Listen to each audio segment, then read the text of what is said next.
Today, I have a great and awesome guest on the show today. It's Kent Long. He's the president of Catalyst Insurance. And me and Kent just met actually yesterday. One of my clients, Danny, has referred his name to me, and we had an awesome conversation yesterday. We actually had a bit of a conversation just before we started taping here. And just want to basically share some of the great things that, today we're serving financial advisors and helping advisors as the business owner to really grow their business. And Kent has some really great ideas that he can share with us. And why don't you just introduce yourself, Kent, and kind of share, what it is that you do. Okay, well, Daniel, thanks for having me. I'm Kent Long. I own Catalyst Insurance Group in Oklahoma City. We're the fastest growing health insurance agency in Oklahoma. We branched out. We're in approximately 11 states now. And I put 8 new agents in last week, so it's getting interesting. I started just real quick. I started in the insurance business years ago, in '97. I formed Catalyst as a company about 10 years ago, and I was a solo operator, just one-man operation. And about 2 years ago, I saw that to reach the goals I want to reach for my family and things, that I needed to expand myself and leverage myself. I was having some pretty good success as a solo operator. And then I thought, well, I can leverage that into an agency. And the situation arose. The market is unbelievable in health insurance. There's huge upheaval going on in the marketplace. And if you're a guy that has answers and solutions that show up, you usually win. Really, the key for advisors to become successful is to really know who they're dealing with and having a great solution for them. And that's what really builds great business. And you mentioned something. I know when I talk to advisors often, most of them are solopreneurs. And unfortunately, a lot of them are what I call a technician advisor, where they're an advisor that has, started to, has entered the business, wants to be the best advisor they can, and all they're really focusing on is going out there and selling something.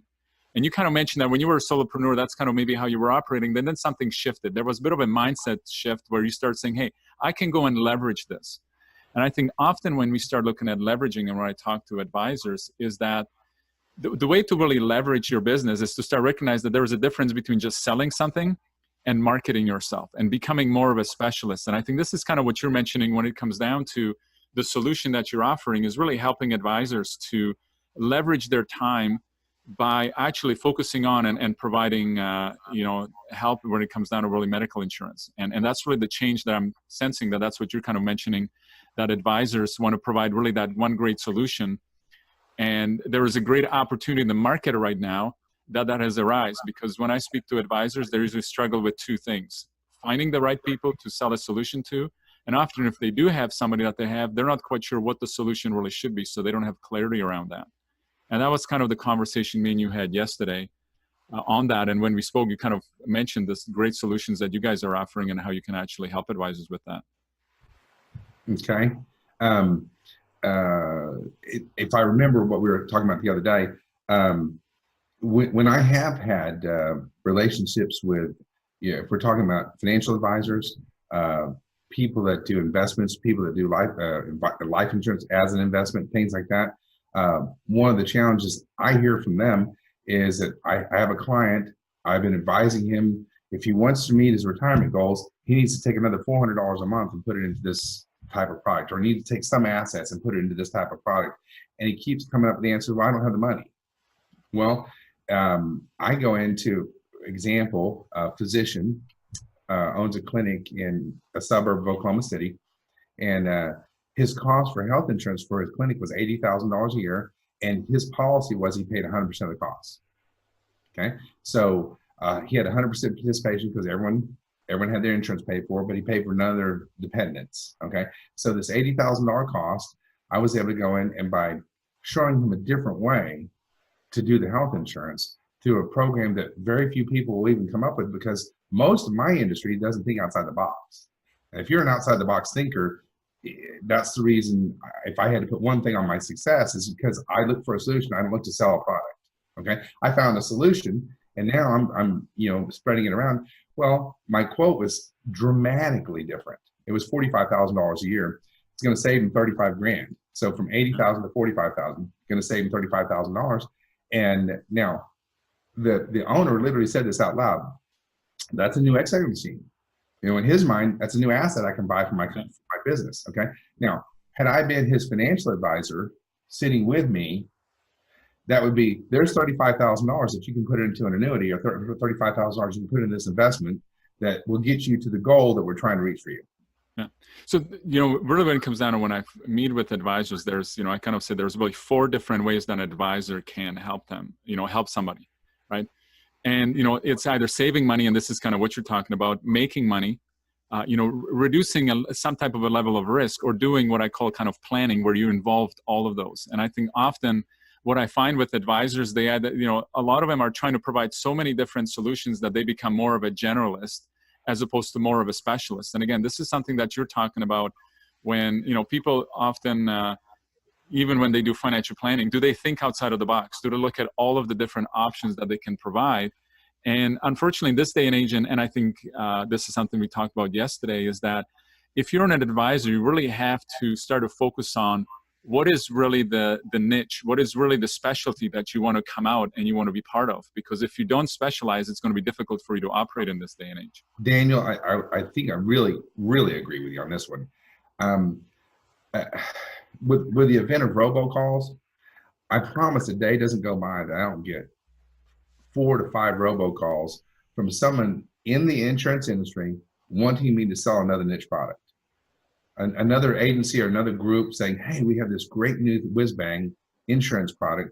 Why don't you sell it? And I think a lot of my successes for the last probably 5 or 6 years has been saying no. I just say, no. I don't want to be all things to all people. I want to be great at health insurance. Or I want to, and not only that, there's elements of health insurance that I don't want to do. There's a segment of the market I want to serve, and it's the generally healthy people who work for a living, own a small business, or are growing a small business and pay for their own health insurance. That's my niche, okay? And if somebody works for the factory and has their insurance paid for by somebody else, okay, God bless them, okay? If somebody is truly sick, has serious health issues, we can find a place for them, but it's not my product. Okay, so and in fact, just a sidebar, before Obamacare, we always had a place for people to get health insurance. In the state of Oklahoma, we had something called the high risk pool. If you were declined by 2 insurance companies, you automatically got entrance to the high risk pool. So we've always been able to get insurance for everyone. It's a misnomer that people that had quote pre-existing conditions couldn't get health insurance. We've always been able to get health insurance for them. So anyway, that was a sidebar. But sidebar, but I think it's an important fact. And again, this is really what when I work with advisors, that I want to tell them. I primarily work with advisors and help them to get those, build that audience and build the right people that they can talk to. And actually speaking of, this reminds me of Danny and how we got connected with him. He was working with me for about 90 days now, and we kind of built that whole system, how to get it from his right people. And he responded back to me basically saying, you know what, Daniel, I actually had to pause all of the lead generation because I'm getting too many inquiries about, and he primarily focuses on health insurance. And he also told me that he actually enjoys prospecting now because of the system that we have built on, through LinkedIn. Right? He only talks to people that are ready to buy. And again, this is the challenge that advisors have. After speaking to hundreds of advisors, more of them are generalists. They don't really know what is it that they're providing and how they can help somebody. And I keep on telling and preaching what you're kind of just agreed with me on, the fact that, hey, you got to specialize. You got to figure out who's that market. If you just go out there and sell one solution, you will have more success than trying to provide 3 or 4 or 5 different products and services, because you now become a generalist and you're just kind of trying to, make the next sales, as opposed to start focusing on a specific target market. And it doesn't mean that that's the only thing you got to be stuck on. But when it comes to marketing, you got to get very clear on what is the solution you provide and who are the people that need that solution, instead of trying to kind of throw spaghetti on the wall, hoping something's going to stick. No, I agree. And also, I talk to my agents, my new agents. A lot of them ask me, where do I find my leads? Where do I find my leads? Now, this may sound really odd. I tell them, you wouldn't ask me that if you knew my product as well as I know my product. And they're like, well, that's a really snippy kind of smart ass answer. And that's not my point. My point is, if you really truly knew the solution I have, you would know who needs the solution. And I have a board I could go grab it, but I'll just describe it to you. It's on my wall over here, about 20 feet away. It's a piece of cardboard about 2 feet by 2 feet. It literally has about 7 or 8 yellow stickies on it, 4 or 5 junk mail envelopes, 2 napkins, and a piece of toilet paper.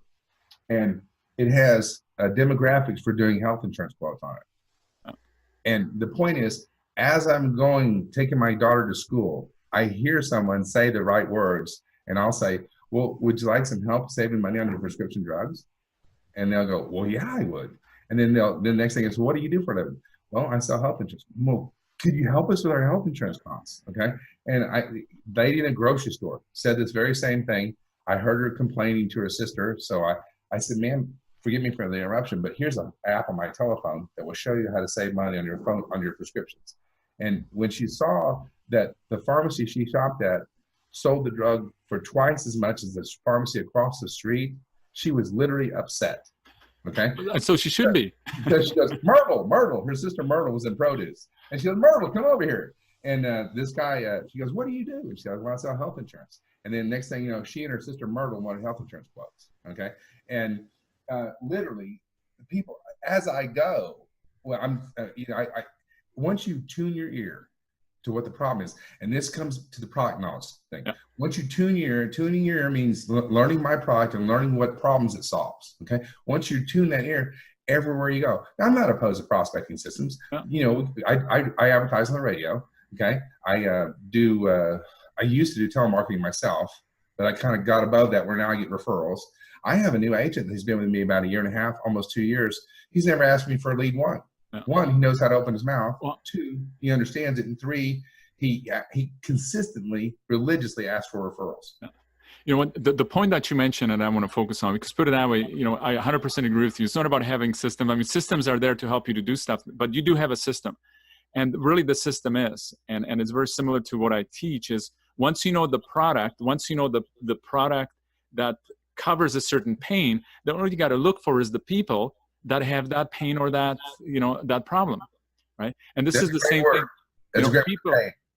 People come to me, and I know a lot of advisors come to me and says, I don't have enough leads. And I said, listen, lack of leads is a symptom, right? Kind of like what you're saying, you know what, lack of, it's a symptom, because the real problem is you don't know who your ideal client is that has a problem, okay, that your solution, you know, covers that.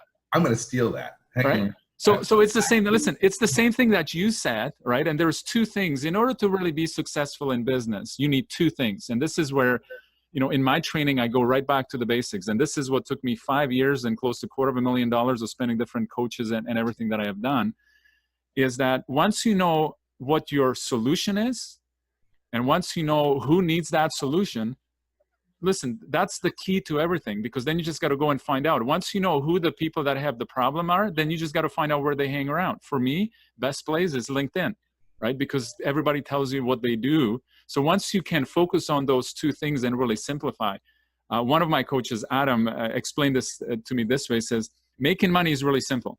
Think about a river, and on one edge, one side of the river, you have a person that has a major problem that they want to solve.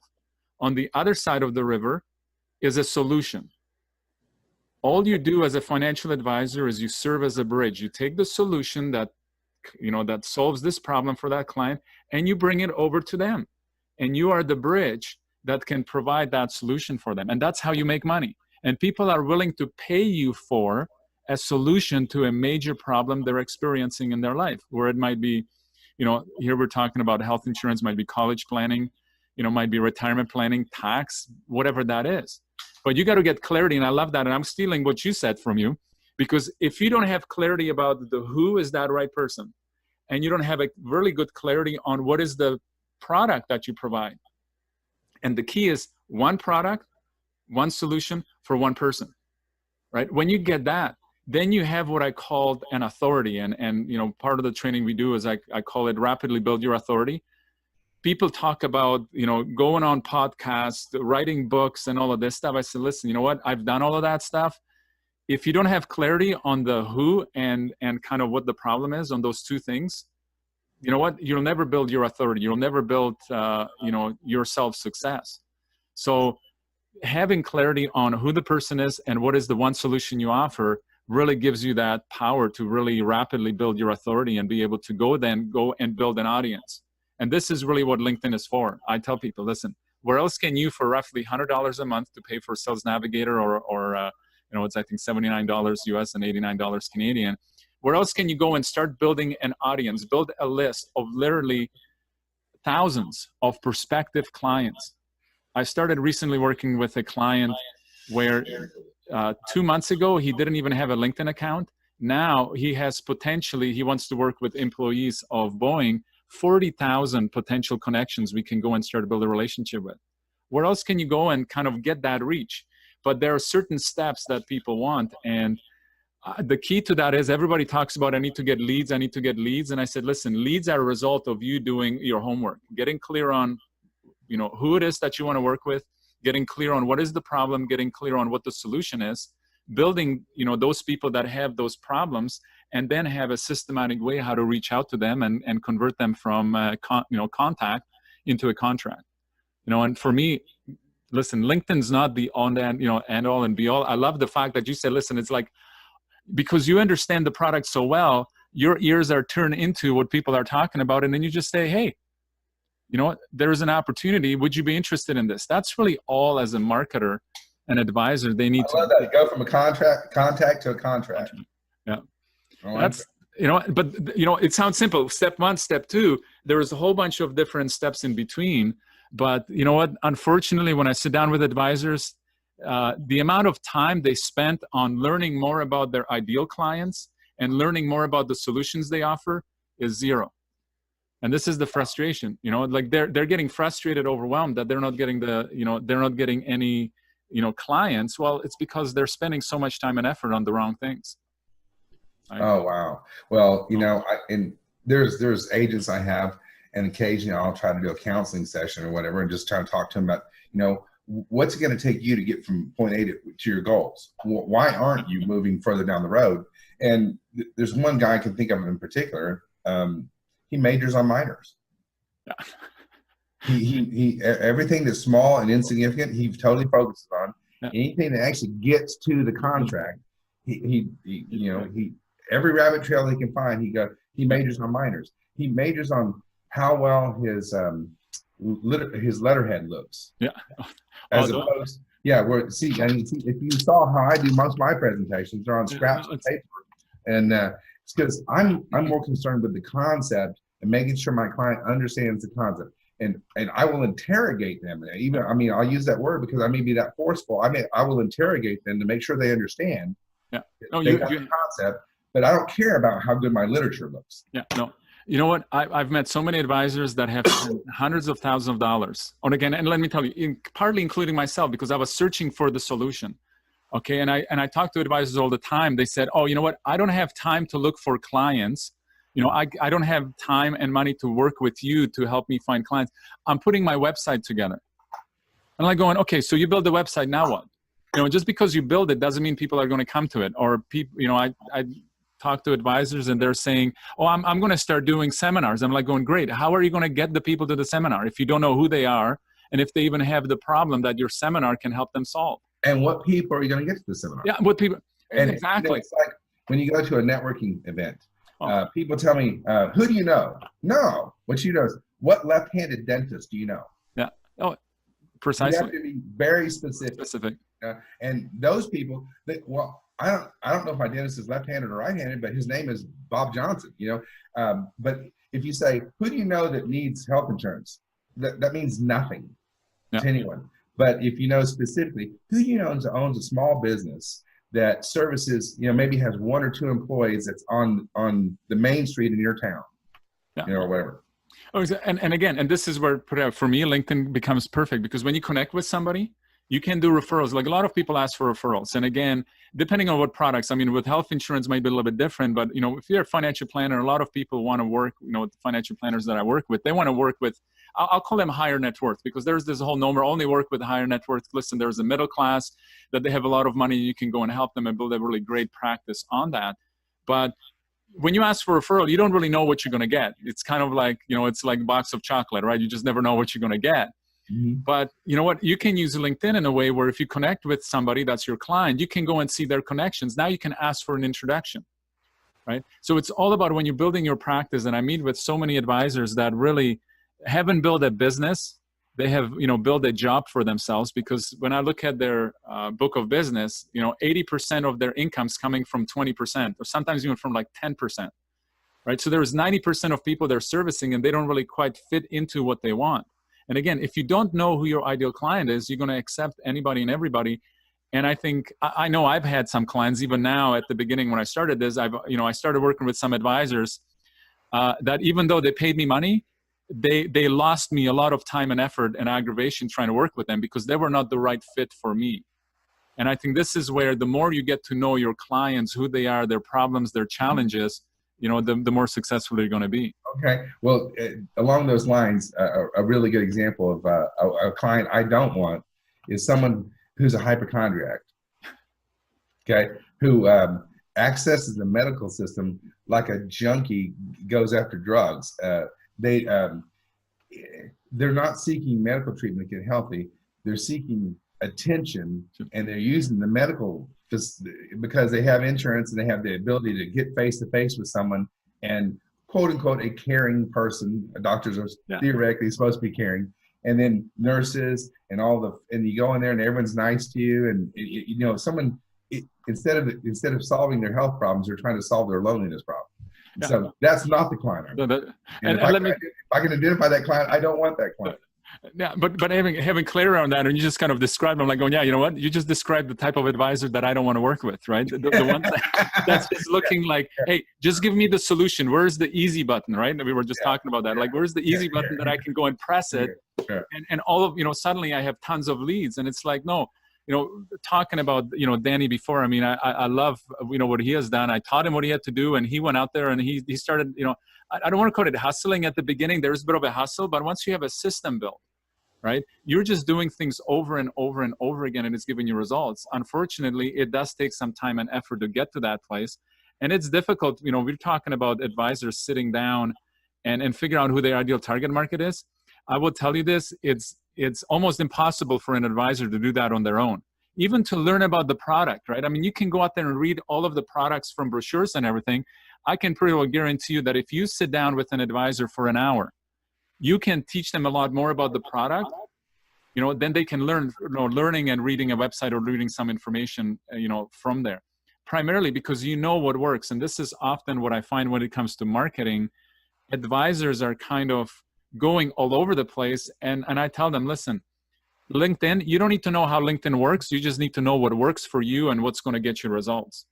And I think that's really the key with a lot of marketing out there, where people, advisors get so overwhelmed by, becoming information junkies, and they're listening to, everybody that's saying, everything. And most of that advice is opposite, kind of like in the financial industry. You talk to one advisor and he tells you one thing, and you talk to another advisor that almost takes you the opposite. Now, who do you believe? So, the same thing has to happen, where advisors definitely do need to focus. And I'm not sure if we talked about the book, The One Thing. I think we did talk about that yesterday when we chatted. That's kind of how I build my business, and what I tell advisors to do is start focusing on one client, have one really great solution for them, find a place, for me, it's LinkedIn, where you can find them and start having that conversation with those individuals, because very quickly you can build that audience on there. You mentioned the Pareto principle in that book. I read that book a while back. Yeah, you know what? He doesn't talk about the Pareto, but it's the 80-20, and that whole concept. Yeah, it does talk about 20%. Well, just in this conversation, I've got 3 or 4 really good notes. The thing that you mentioned, lack of leads, is a symptom. Yeah, it's not the problem. It's a symptom of what you're not doing. You don't understand. The solution there is better product knowledge and better target knowledge of who your client is. Say product knowledge and client targeting. Yeah, product knowledge and client targeting is the answer to that one. And gosh, I'm a slow writer, man. Targeting. And I'll tell you this is where the key is knowing that. And when we're talking about, there's 4 levels of advisor, and I kind of mentioned that, there's the technician advisor. for them, the key is the mindset. Just even that, what you just mentioned there, I know when I look at myself, and let me tell you, I was the perfect example of a technician advisor. For 18 years, I was in the financial business and I was trying to build a business, but then I realized after 18 years, I had a job. Right, right. And I didn't want it anymore. That's why I kind of... Also, if you don't show up, revenue goes... Exactly. So that whole idea of... It's too Daniel dependent. Yeah. Oh, 100%. This is the whole solopreneur. So the next level that I call an advisor... Solopreneur, that's a great word. Yeah. Yeah. The next level is I call the entrepreneur advisor. Now, that's an advisor that's still a solopreneur, but now he recognizes that, hey, you know what? I need to have marketing systems. I need to start target who I'm working with, kind of what we talk about. Only once you go through this phase, and a lot of it has to do with the mindset, you can move into what I call the business owner advisor. Now, this is an advisor that totally recognizes that not only they need a marketing system, they need to have a sales system, they need to have a client, kind of client care system. Okay. And now you're really building a business because now you have systems where, you know what, if you don't go to work, right, you still have marketing that's working in behind. Right? Like a lot of solopreneurs, a lot of technician advisors, if you don't go out there and knock on a door manually, because all of their work is done manual, nothing else is going to happen. When you try to, when you start to transition into the entrepreneur advisor and then a business owner advisor, like for me, if I don't show up on Monday morning, I still have a marketing that's working for me. And then on Tuesday, I'm going to have the leads I'm going to take care of because things start to be automated. So you move from the manual to automated. And the last level of financial advisor is what I call a CO advisor. You know what? That's an advisor that, usually by that level, you're in the, mid to high six figures, that you're making on an annual basis. You don't show up for a week and you still have a business because you got system, process, and people that are taking care of it. And, things can run more remotely. And ultimately, I know that's what I want to build in my business when I was an advisor. That's what every advisor wants to build. But it all comes down to the basics. And what we talked about here is, hey, do you know who your ideal target market is? And do you have clarity and knowledge on what is the product that you provide? And that's really the key, because I have met with a lot of advisors that have staff that have, that are maybe making $300,000, $400,000 a year, but they don't have a business. They have a job because they're constantly managing everything that's going on around them. And, they're tied down to the business. They can't really take off whenever they want. And this is really what we focus on in helping advisors is how do you move from, I don't work with technician advisors because, they have to be at least the entrepreneur advisor, the best advisors that I work with that, are the entrepreneur advisor and they recognize that need to start to build a business and they want to be the business owner advisor. So when we're talking about, getting clarity on who we want to work with is really important in every single business. Part of that, there's this self-image vision that changes how Daniel sees yourself. If you see yourself as, the guy who's doing it, and it's Daniel centric, then that's the technician that you're talking about. If you can see yourself like, I don't know where this changed, and part of it was motivation. I don't want to get too personal. I have a daughter who's special, and she doesn't walk or talk. She's 8 years old, and to take care of her and do things, I have to make more money than I make. It just came to realization that I have to, I can make $200,000-$300,000 a year working my rear end off as a solo operator. Okay. But I'll never make the kind of money I think I'm capable of making if I'm Kent centric, if I'm dependent on myself. So that's when I decided to leverage myself. And because of the industry I'm in, I have this huge opportunity to do this. And there's only a handful of guys in the country that know the product for this company like I know it. So much so the company flies me in to consult with headquarters when they're trying to redo the software. So, I'm in a great situation, and I'm in an industry that has been totally upheavaled. There's been an earthquake in the health insurance industry. It's called Obamacare. And the earthquake is crumbling. And now out of the ashes, new solutions are coming up. And so far, I have found the best solution. There may be another one that comes on that's better, but right now, this is the best. It's the how do I put this? It's the best health insurance value in America. You get more bang for your buck. Yeah, no, definitely. So, and that's infinitely sellable. Yeah, no, totally. So you know what, you just mentioned something, and when you shared your daughter and what has happened, you found your why. And this is the other thing too, that a lot of technician advisors, when I ask them, why are you in the business? Unfortunately, most of them say, I just want to make money. And I'm like, oh, man, you're going to struggle. Because if that's your only motivation, you're not really servicing people. Again, you're the technician advisor that just wants to make a sale. You know what? We've kind of heard this, hey, as long as they fog the mirror, Right. that's the wrong view. You can't go and do that. Look, in fact, when I'm recruiting an insurance agent, right now, what I'm looking for, in fact, I just had to write a letter to somebody to tell her thanks, but no thanks. But I'm looking for somebody who's making $50,000 or $70,000 a year, who's frustrated, who feels like they could do more, but they need a better vehicle. Yeah. They need that better solution that you can offer. And there is tons of them. And often, put it that way, and this is why me and you have kind of connected like that. You already have the solution. I tell advisors, you got to figure out what that is. And often the solution is the advisor themselves when I'm dealing with fiduciary advisor or independent advisor, right? You're a little bit more focused on a product. Absolutely nothing wrong with it because it's an awesome solution that can open up a whole bunch of other doors. You mentioned the doctor, I think that you mentioned, right? And I mean, essentially you can take them, if they're paying $1,400 a month to paying $700 a month, there's $700 now that they can go and put into their savings. Maybe they can go on an extra vacation. They can take care of their family. They can do the things that they want to do. So in essence, you're kind of there, not only saving them money, but you're actually creating money for them all at once. Well, really especially them with that. Up with a financial advisor, the financial advisor may be saying, doctor, we sat down, we talked about your goals. You're not going to reach your goals unless you put more money into the investment plan.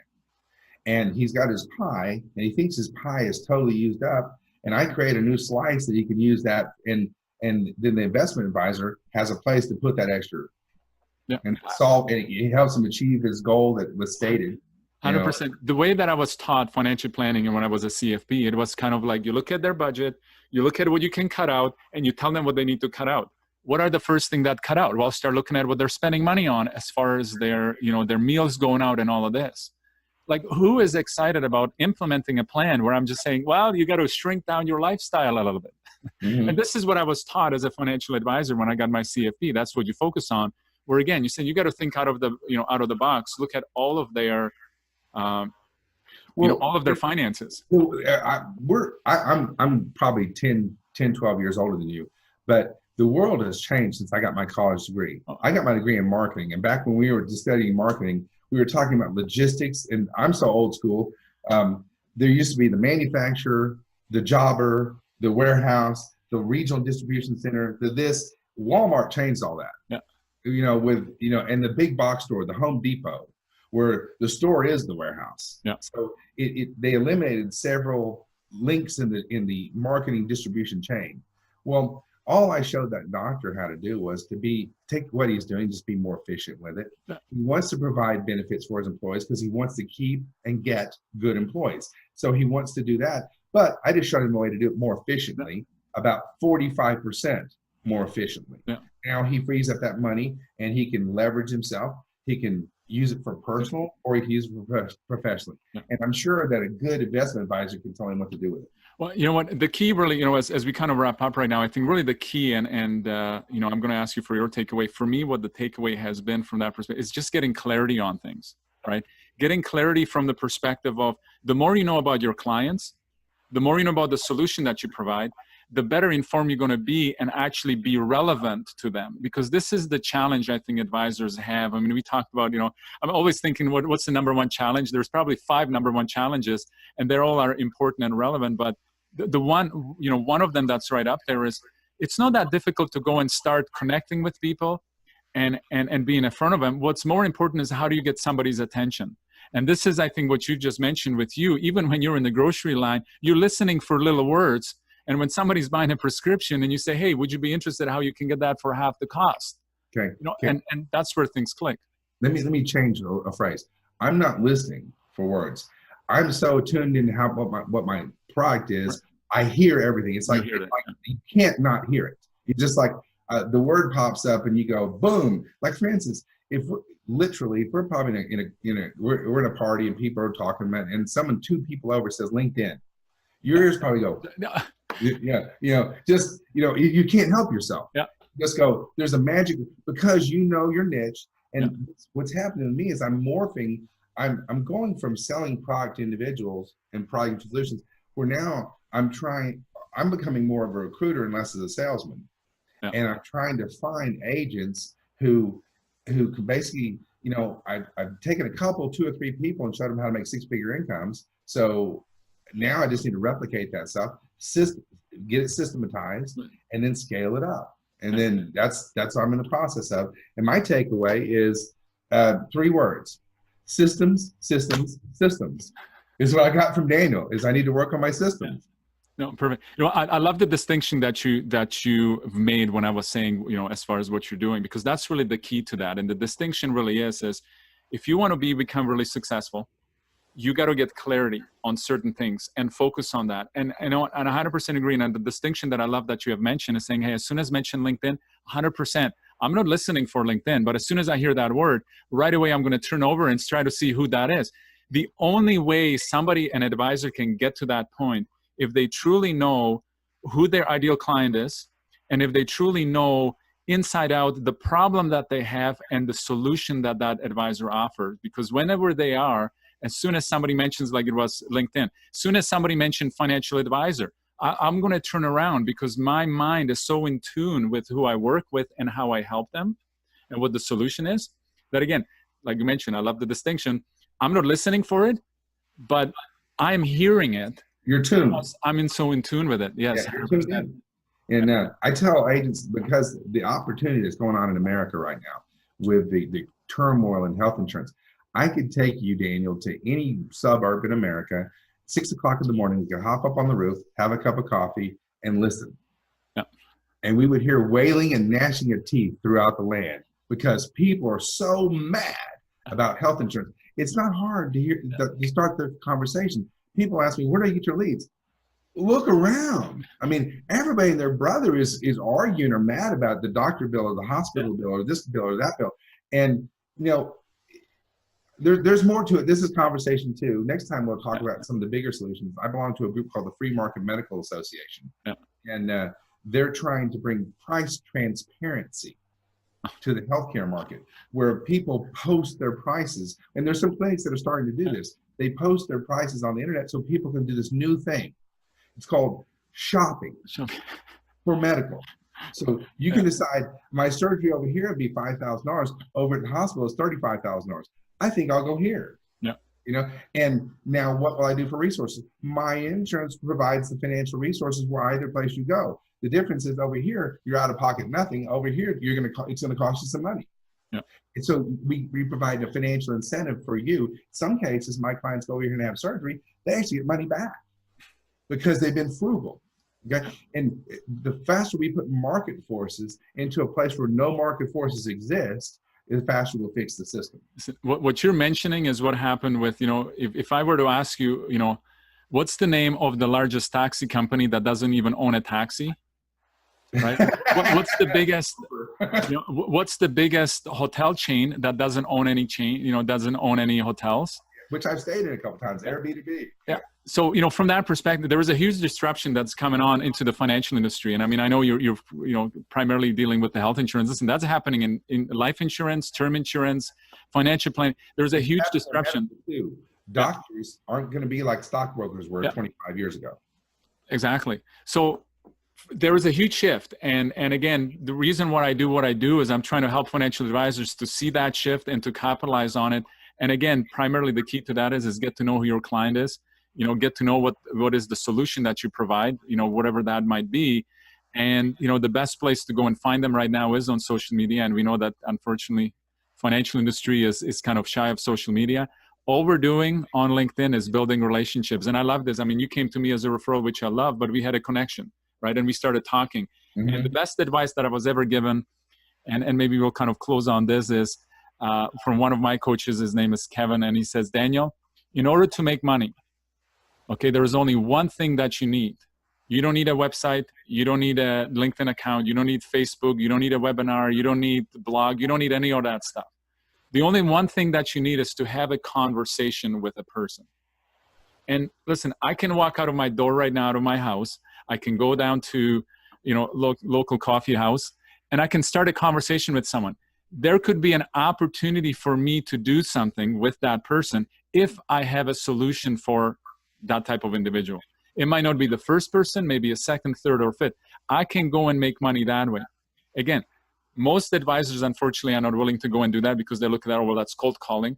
But listen, if you know your product inside and out, and I love the passion that you have for the product that you're offering, right, and that you help advisors to do, like, listen, if you have kind of the cure for whatever the ailment that your clients have, wouldn't you just want to go and share it? And you will be sharing it at a different level. And this is kind of, for me, I love helping advisors grow their business using LinkedIn as the way to generate leads, right? Because I'm passionate about that, because I see the potential. Most advisors, I know it's okay, I've tried it, it doesn't work. Hey, you know what? You're not the right client for me, next. But when you really get that passionate about what you do, and the only way you can do that when you do start to specialize and you start to get clarity around that. So, you know what? All advisor really needs is to have a conversation. All the other things, like LinkedIn, is just a better way of getting to that place. But it's not the only way. It's not the way. It's just another way to start to build relationships and build your audience. Same thing with having a website or having some of these things. There is just easier way of doing that. And on LinkedIn, you know, for me, the system and process that I use, it's a no-brainer for an advisor. And 90% of advisors are there, but only 4% are using LinkedIn to actually generate leads and you know, get clients from there. And again, that's kind of the passion that I have. Well, hey, this has been illuminating. I appreciate your time, and I appreciate you having me on your show. No problem. You know what? If somebody wanted to get hold of you, what's the kind of the best way to get hold of you? I'm going to have some information on. Well, I'm kind of old school. This, I think, is the greatest invention ever made. You know, is because I do most of my presentations on yellow notebook pads. Now, granted, I'm older, you know, but I think I can make a case. This is a greater invention than the computer, greater invention than all kinds of things.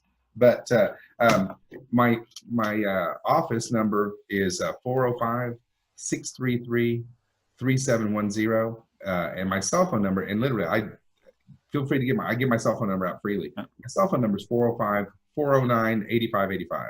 All right, awesome. You know what? I'll have it also in the notes and all that. And I love it that you picked up the phone with the cord attached to it. Yeah. Landline. There you go. Listen. I've got the same thing. You know, when you say old school, hey, we're not that far, but there's nothing wrong with it. It works. You know, the biggest thing is picking it up and actually getting on it and having conversations with people. Well, that's really big.